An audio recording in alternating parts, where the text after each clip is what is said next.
Hello guys, happy Holi. आज हामी यस्तो घुमघाम गर्दै हो, के गर्नु अब त्यस्तै हो, जिन्दगी छ रमाइलो।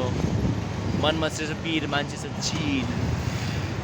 त्यसैले गर्दा अब के गर्ने, अब होली त्यसै हो। सबै साथीहरूलाई, मेरो इष्टमित्र आफन्तहरू सबैलाई happy Holi. Be safe guys. Holi मनाउनुहोस् तर सेफ भएर एकअर्कालाई यस्तो चाली नगर्नु। होली मनबाट सफा गर्ने हो, बाहिरबाट होइन, रङसँगै फेर्ने हो।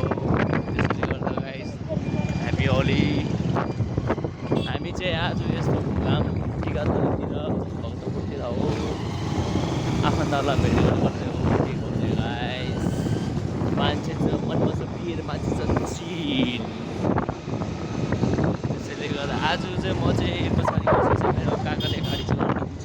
त्यसैले गर्दा मैले चाहिँ हल्का भ्लग बनाइदिएको। हामी टिकाथली हिँडेको, तर आज के गर्नु, लास्ट चाहिँ टाइट चेकिङ छ क्या, टाइट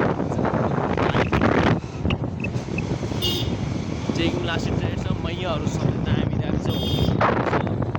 हामी चाहिँ होली खास मन पर्दैन, त्यसैले गर्दा हामी चाहिँ अब शान्ति गर्ने यताउता।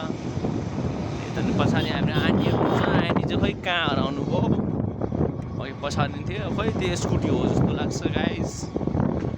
त्यसैले गर्दा सबैजना इन्जोय गर्नु, मनबाट सबैलाई सफा गर्नुहोस् अनि मनको गन्दगी सबै मेटाउनुहोस् अनि रमाइलोसँग होली मनाउनुहोस् ल गाइस। चाहिँ ह्याप्पी होली।